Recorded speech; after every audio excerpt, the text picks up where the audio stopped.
Ya, assalamualaikum warahmatullahi wabarakatuh. Selamat berjumpa lagi adik-adik di channel Bimbel SSC Jember. Kali ini kita akan belajar biologi, terutama untuk kelas 10 SMA. Kita akan mempelajari bab lanjutan setelah terakhir kita mempelajari animalia invertebrata. Maka hari ini kita akan mempelajari tentang vertebrata. Oke. Untuk mendukung pembelajaran, silahkan adik-adik dibuka kaji latihnya tentang animalia.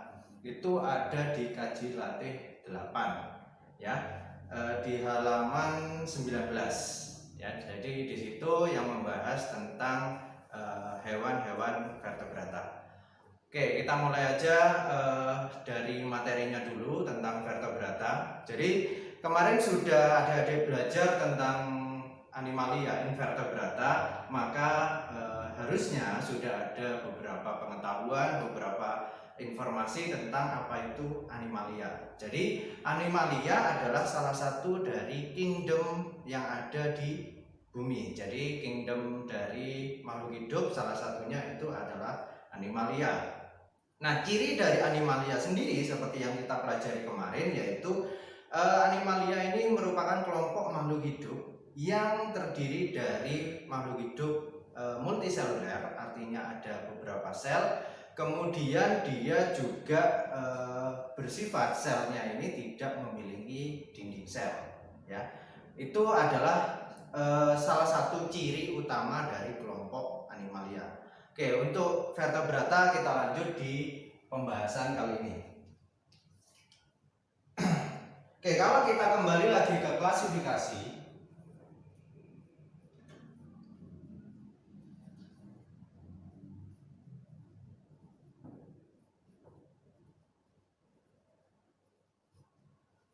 jadi untuk klasifikasi animalia seperti yang sudah kita bahas di pertemuan sebelumnya, bahwa animalia itu dibagi menjadi dua kelompok besar.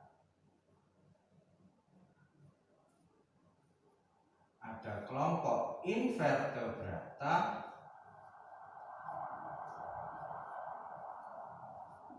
dan kelompok satunya yaitu chordata. Oke, sedikit refresh untuk bab invertebrata kemarin. Jadi invertebrata ini dibagi menjadi beberapa filum, yaitu ada Porifera, kemudian ada Solentrata,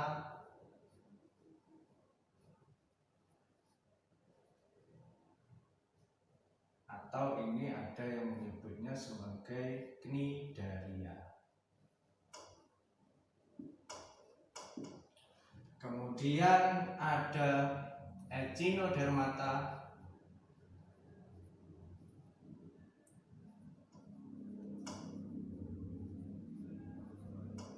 kemudian ada Mollusca,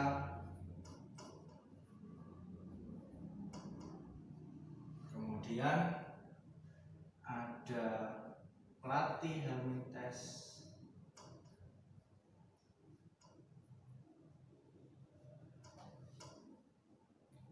berikutnya Nemathelminthes,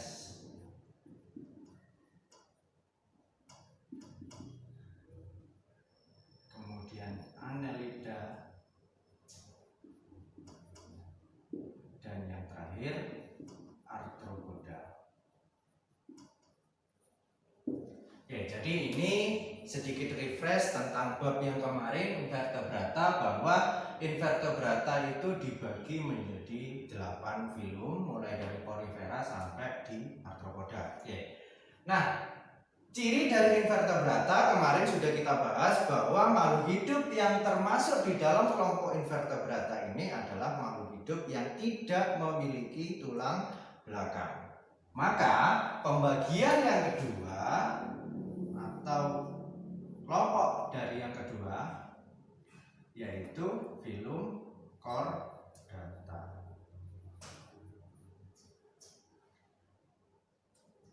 Mungkin ada yang sedikit bertanya-tanya, di atas invertebrata tapi kok di bawah kok Chordata, kok bukan vertebrata? Oke, sedikit update informasi di sini bahwa kalau kita membicarakan tentang taksonomi atau klasifikasi makhluk hidup, maka ini adalah salah satu ilmu yang sangat cepat berkembang, ya. Hampir setiap hari, setiap minggu ini selalu berkembang. Nah, perkembangan yang terbaru ini bukan baru-baru sekali sebenarnya, tapi ini update informasi dibandingkan informasi yang mungkin adik-adik terima ketika SD atau SMP, di mana di SD dan di SMP dikatakan bahwa kingdom Animalia ini dibagi menjadi dua filum, ada Invertebrata dan Vertebrata. Oke, sekarang saya sampaikan informasinya bahwa kita bisa membagi Animalia itu menjadi dua kelompok, yaitu Invertebrata dan Chordata.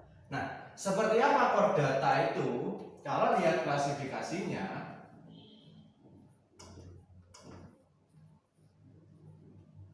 jadi Chordata sendiri pengertiannya adalah makhluk hidup yang memiliki sumbu tubuh atau biasa disebut notokor. Nah, makhluk hidup yang memiliki notokor itu dikelompokkan dalam kelompok Chordata, di mana di dalamnya nanti ada kelompok lagi yang disebut sebagai Vertebrata. Nah, kalau Vertebrata artinya semua makhluk hidupnya punya tulang belakang. Kalau di Chordata belum tentu semuanya punya tulang belakang. Yang jelas mereka punya ini, notokor atau sumbu tubuh. Baik itu sumbu tubuhnya ada hanya ketika berupa janin, kemudian ketika beranjak dewasa menghilang, atau sumbu tubuh itu tetap bertahan sampai mereka tumbuh dewasa.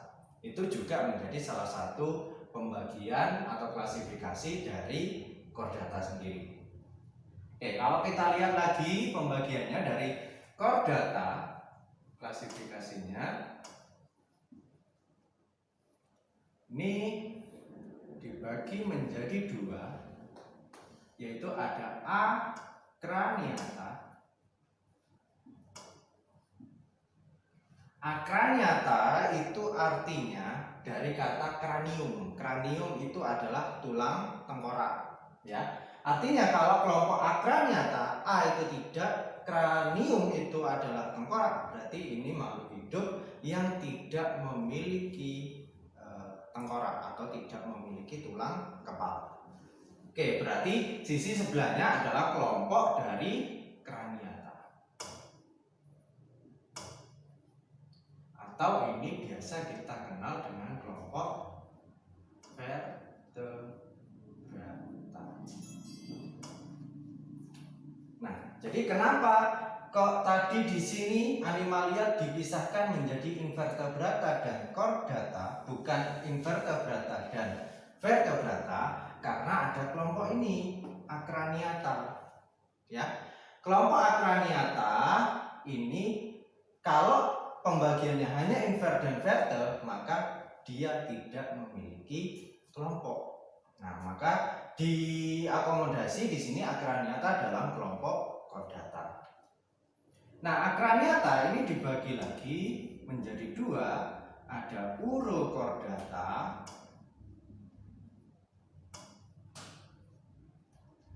Urochordata itu artinya notokornya, sumbu tubuhnya itu ada di bagian ekor, ya. Kemudian kelompok satunya ini adalah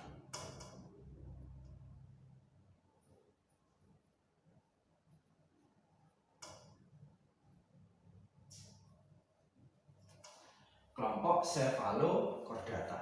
Nah, Cephalochordata artinya notokornya itu ada di bagian kepala. Kemudian di sini Craniata atau Vertebrata itu dibagi lagi menjadi dua kelompok berdasarkan pada kondisi rahang.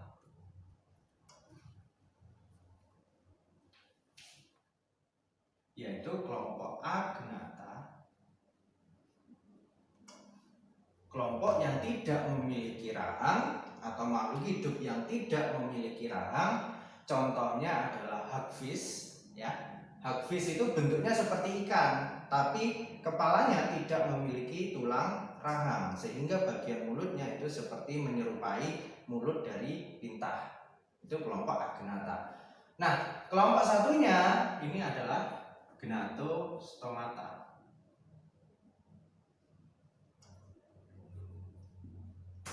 Yaitu kelompok makhluk hidup yang memiliki tulang rahang.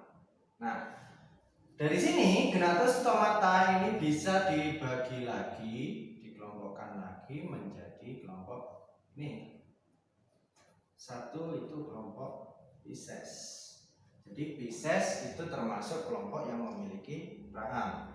Otomatis hagfish meskipun disebut sebagai ikan biasanya, tapi di dalam klasifikasinya dia bukan termasuk di dalam kelompok Pisces, tapi masuknya di kelompok agnata. Nah, kalau ada Pisces satunya di sini adalah tetrapoda.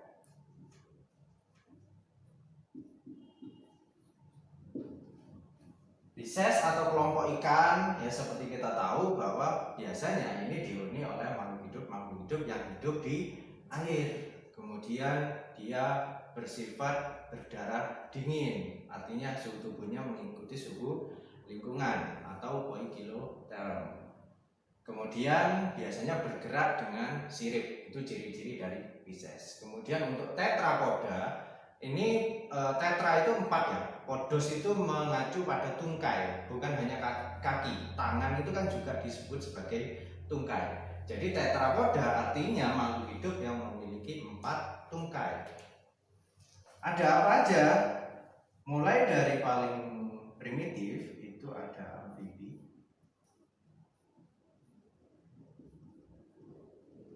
kemudian ada reptil, kemudian ada aves, kemudian ada mammal.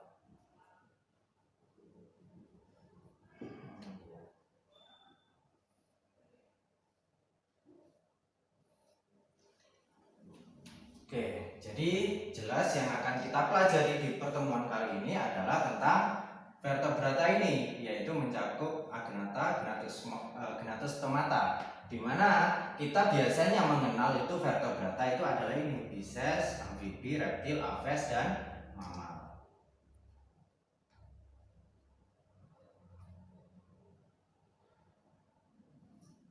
Jadi kita akan berfokus hari ini, kita akan mempelajari ini beberapa kelompok makhluk hidup yang tergolong dalam kelompok vertebrata. Oke, yang pertama kita membahas tentang Pisces.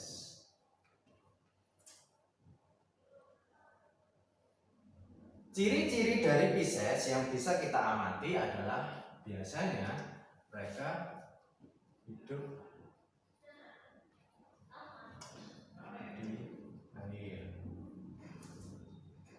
kemudian bernafas dengan lincah,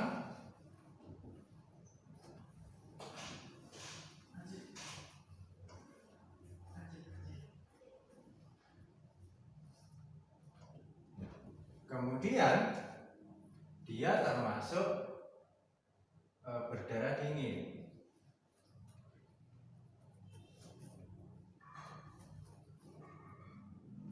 atau poikiloterm.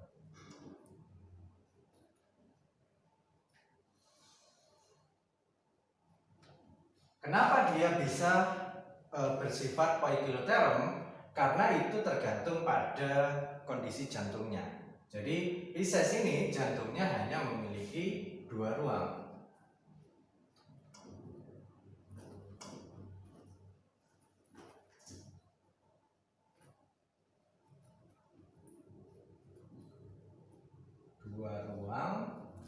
Yaitu ada atrium dan ventricle saja. Sehingga kalau kita lihat peredaran darahnya, ini misalkan jantung,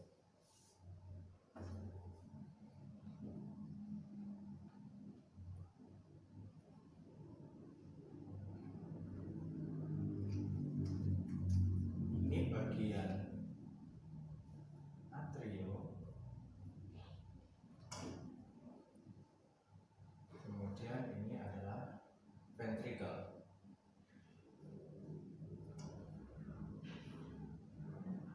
Oke, bagaimana arah peredaran darahnya atau jalur peredaran darahnya? Jadi dari atrium darah akan dipompa menuju ventricle, di mana kondisi darahnya di sini masih banyak mengandung CO2. Kemudian menuju ke insang.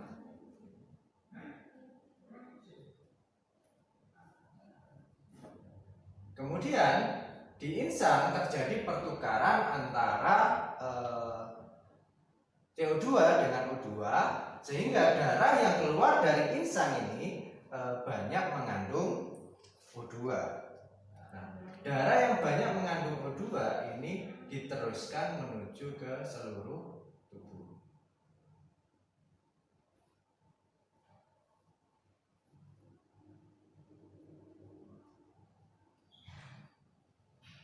Nah, dari seluruh tubuh nanti darah akan kembali lagi menuju ke atrium. Sini. Jadi peredaran darahnya itu adalah peredaran darah tunggal, yaitu melewati jantung hanya dalam satu kali. Ya. Itu untuk Pisces.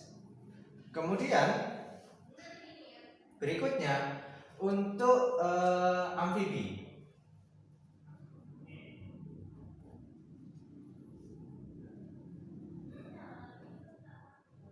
Kelompok amfibi ini merupakan evolusi lebih lanjut dari kelompok Pisces, yaitu cirinya hampir sama dengan Pisces, dia masih hidup di air, tapi dia juga bisa hidup di darat.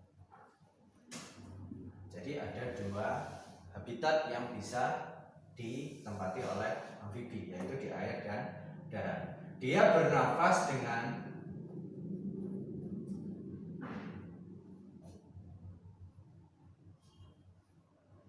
paru-paru dan insang, bernafas dengan insang ketika masih berupa beruduk.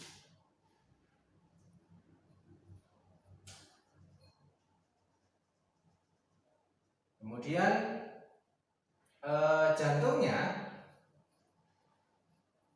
jantung di sini ada dua ruang,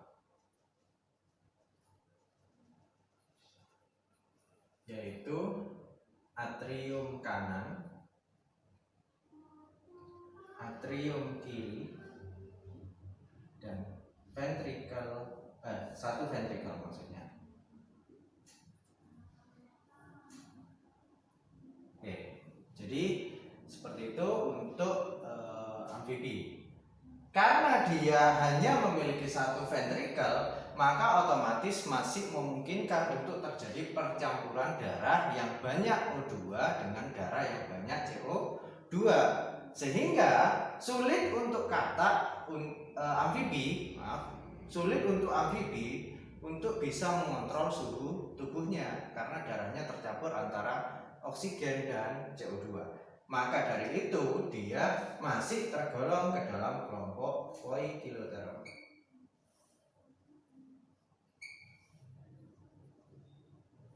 Nah, bagaimana kondisi jantungnya? Jadi ini misalkan jantung dari amfibi, maka di sini sudah ada sekat antara atrium kanan dan atrium kiri.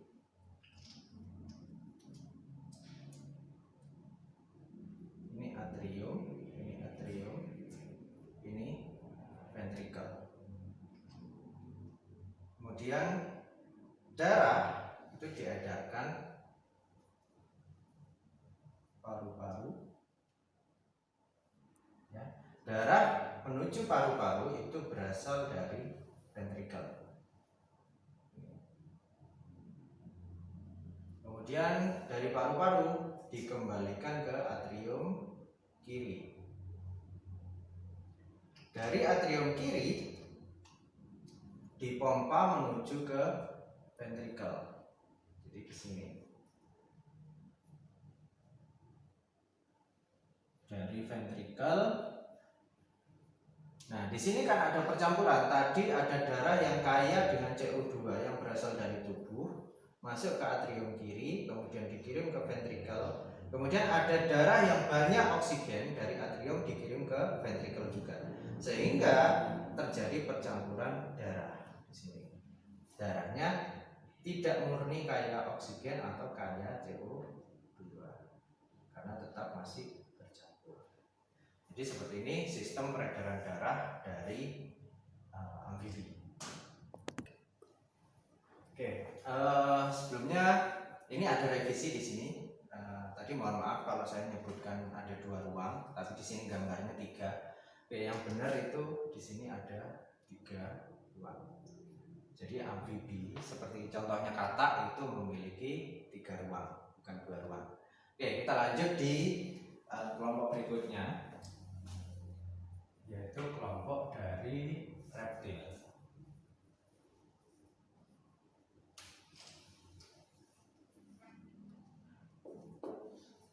Kelompok reptilia atau biasa disebut sebagai reptil ini memiliki ciri-ciri.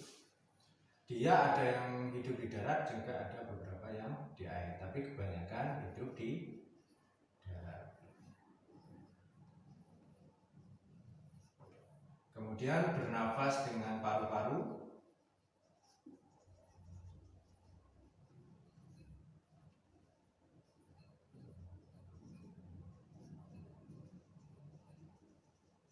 Kemudian jantungnya ini terbagi menjadi 4 ruang, yaitu sudah lengkap, ada atrium kanan,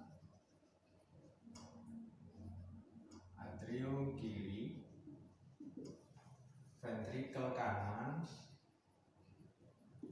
dan ventricle kiri. Akan tetapi di sini sekat antara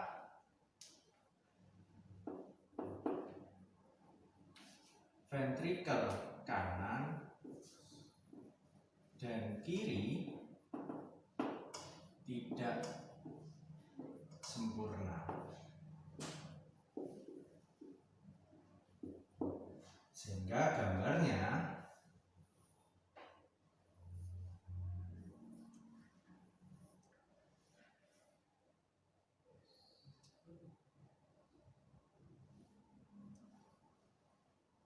ini atrium kanan, atrium kiri, ventricle kanan, ventricle kiri. Oke, jadi gambarnya seperti ini jantungnya. Jadi atrium kanan dan atrium kiri itu terpisah secara sempurna. Tapi ventricle kanan dan ventricle kiri ini tidak terpisah secara sempurna. Masih ada sekat yang belum sempurna antara ventricle kanan dan kiri, sehingga memungkinkan darah akan tetap bercampur antara darah yang kaya oksigen dengan darah yang kaya CO2. Misalkan ini paru-paru, ini tubuh.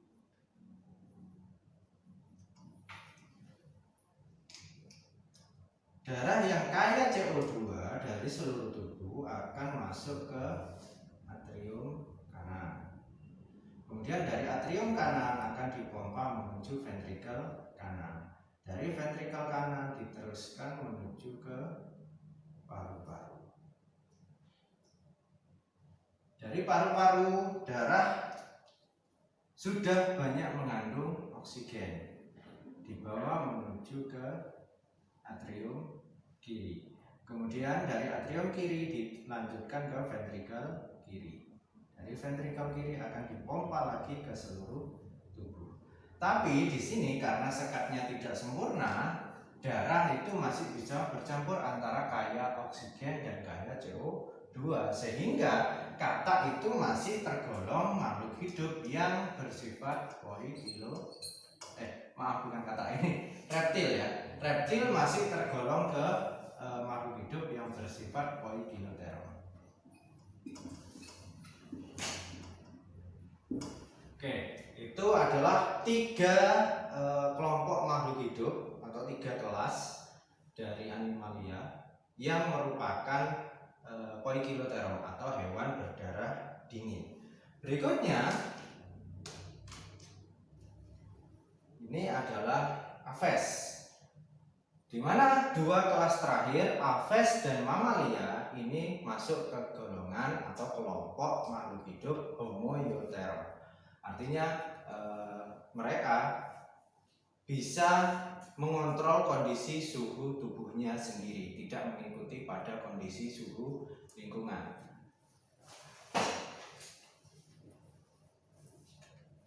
Aves.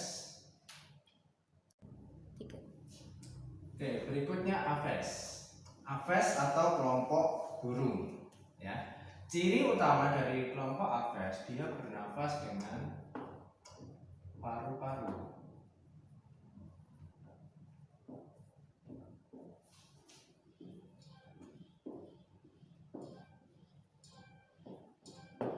Kemudian memiliki alat tambahan untuk bernafas, yaitu biasanya disebut sebagai undi udara.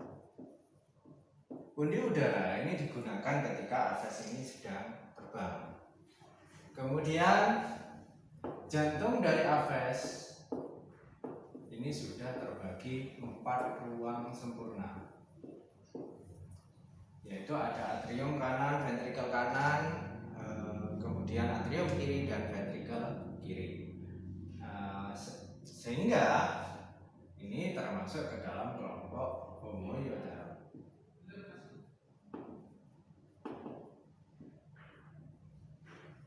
Nah, kalau kita lihat gambar jantungnya, maka kurang lebih seperti ini. Ini atrium, ini ventrikel. Kemudian ini paru. Kemudian ini tubuh.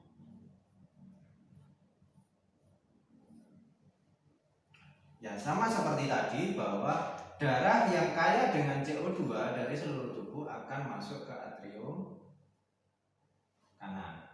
Kemudian dari atrium kanan diteruskan ke ventrikel kanan. Dari ventrikel kanan dia akan diteruskan menuju ke paru-paru. Ini. Nah, di paru-paru terjadi pertukaran antara oksigen dan CO2 sehingga darah yang keluar dari paru-paru ini banyak mengandung oksigen. Masuk ke atrium kiri, kemudian dilanjutkan ke ventrikel kiri, kemudian dipompa menuju ke seluruh tubuh. Ini sistem peredaran darah pada Aves.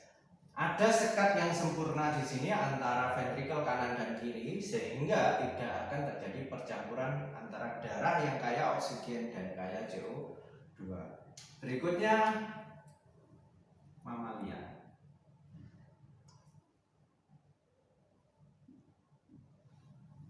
Mamalia ini cirinya hampir sama dengan Aves kecuali tungkainya. Kalau Aves tungkai depan itu berubah menjadi sayap.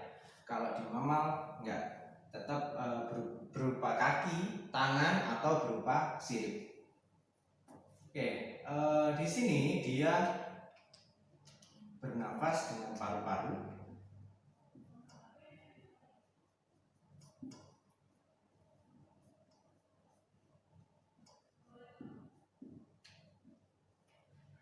Kemudian dia jantungnya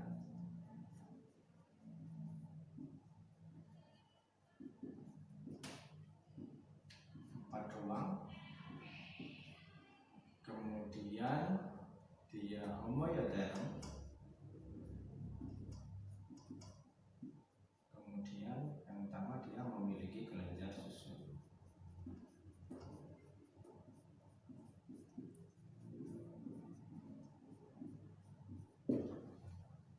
Oke, untuk peredaran darahnya sama dengan peredaran darah yang ada pada Aves, yaitu sama persis seperti ini.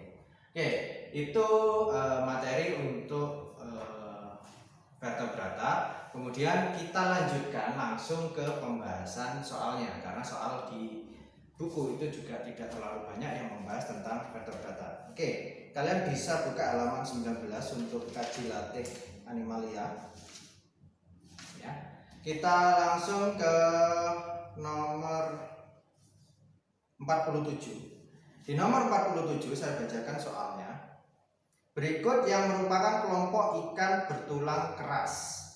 Ikan atau Pisces itu dibagi menjadi 3.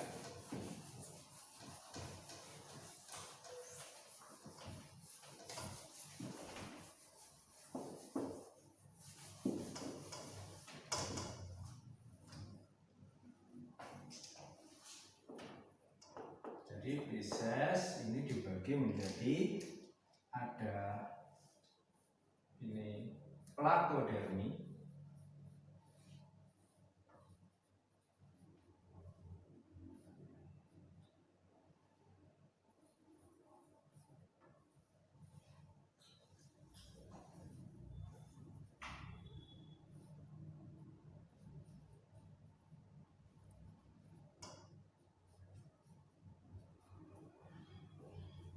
yaitu untuk Placodermi artinya ikan yang kulitnya itu berupa plat atau lapisan keras.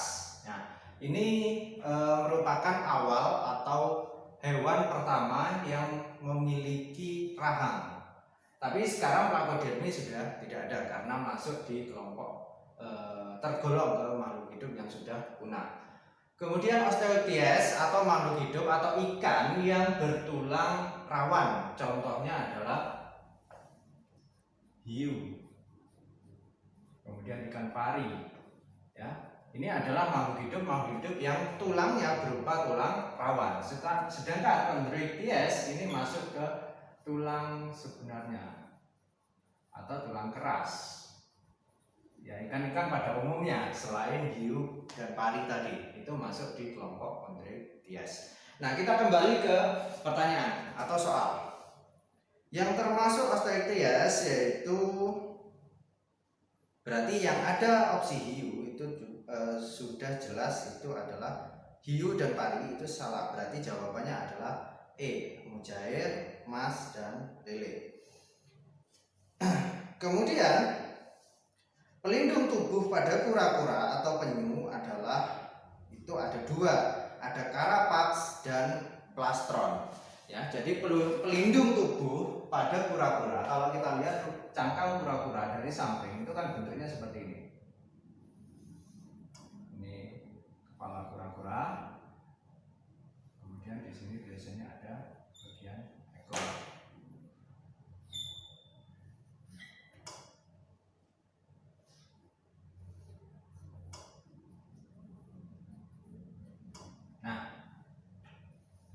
Seperti ini. Jadi tubuh bagian atas, pelindung bagian atas ini disebut sebagai carapax.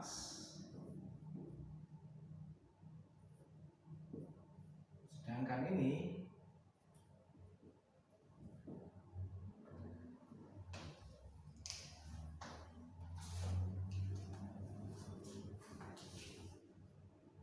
ya, jadi nomor 49 jawabannya itu adalah E.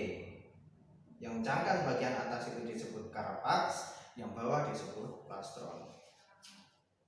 Nomor 50, pada saat terbang pernapasan burung dibantu oleh tadi sudah saya sampaikan bahwa burung itu juga memiliki alat bantu nafas berupa bundi-bundi udara.